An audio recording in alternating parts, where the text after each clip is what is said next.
Naguguluhan ka kung ano ba ang dapat mong applyan at mas mabuti mong applyan, either attrition quota ba or regular quota. Bago ko po sasagutan ito ay i-explain ko po muna sa inyo kung ano ba ang kaibahan ng dalawang ito, itong attrition quota at regular quota. Pag sinabi po nating attrition quota, ito po yung replacement ng mga pulis na namatay dahil sa operasyon or namatay dahil sa kanilang mga sakit, nag-resigned, nag-awol, or na-dismiss sa serbisyo. Pero pag sinabi po nating regular quota, ito po yung dagdag numero ng kapulisan para po matugunan ang pagtaas ng populasyon ng Pilipinas na siyang kinakailangan pong pag-igtingan pa ang seguridad lalong-lalo na sa law enforcement, especially dito po sa Philippine National Police. Kasi may tinatawag po tayong 1:500 or 1:1,000 na siyang isang pulis po na magbibigay ng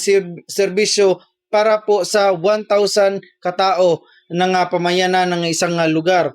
Pero hindi po yan totally na eksakto kasi estimated lang po yan na siyang bibigyan ng serbisyo ng isang pulis para naman ay mabigyan po ng estimated numbers of pulis sa isang lugar. So ngayon, ano ba ang mas magandang applyan sa dalawa? Attrition quota ba or regular quota? Para po sa akin, kung wala kang endorsement para sa ad hoc recommendation at mahihirapan kang kumuha nito, ay huwag ka pong mag-apply ng attrition quota kasi ang attrition quota ay dadaan pa po kasi ito sa ad hoc interview at na siyang sa unang proseso po ay kinakailangan ka pong ma-approve or i-recommend ng city or municipal mayor ninyo. And during ad hoc interview ay meron po tayong mga mayor, ng inyong city mayor or municipal mayor na siyang representative ng munisipyo, chief of police ng inyong police station, DILG representative. Pero kung feeling mo na hindi ka taga roon, ay huwag ka pong mag-apply ng attrition quota kasi less priority ka po. Pero kung mag-apply ka ng regular quota, ay sure ko po na dadaan ka po ng proseso kasi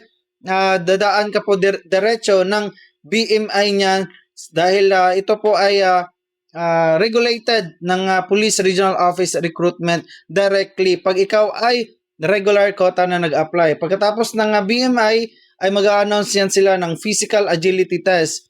Kung makakapasa ka din nito, ay meron silang tinatawag nating ranking system. Mas mabuti po na mas pagbutihan mo pa itong application mo sa regular quota. Kasi both attrition and regular quota kasi ay magra-ranking system yan sila.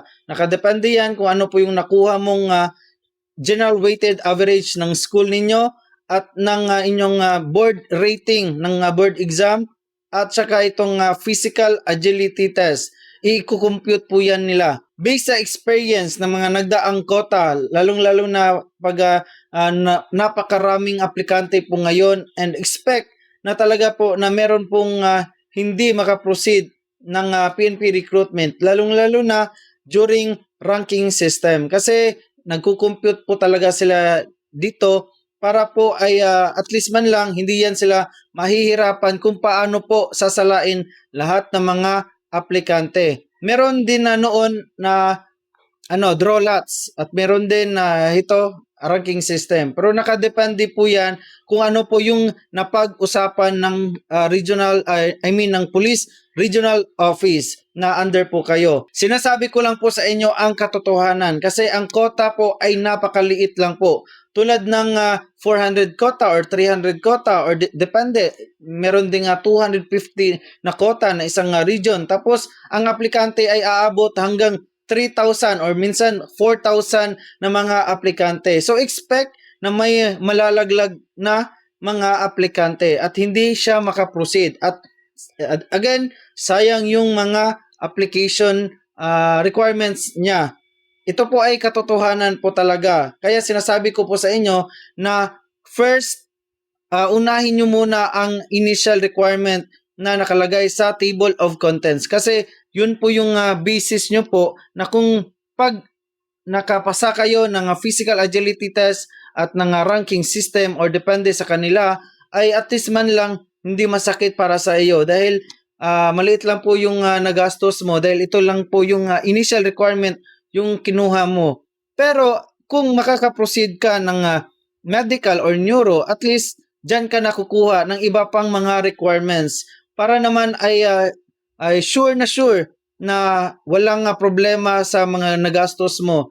Dahil itong pag-apply kasi ay parang sugal ito, pagsusugal ng mga magagastos mo. Pero walang katiyakan na makukuha ka po talaga. Basta ay again, galingan nyo lang po talaga during application ninyo. Mapa initial interview pa yan hanggang sa BMI, physical agility test, neuro exam, at medical exam. Galingan lang nyo po talaga and I'm sure na makukuha kayo. At huwag po kayo maniwala sa mga padrino system. Kasi isa po ako sa magpapatunay na wala po akong kakilala noon at nakapasok po ako sa awa ng Diyos. Yun lamang po and God bless po sa ating lahat.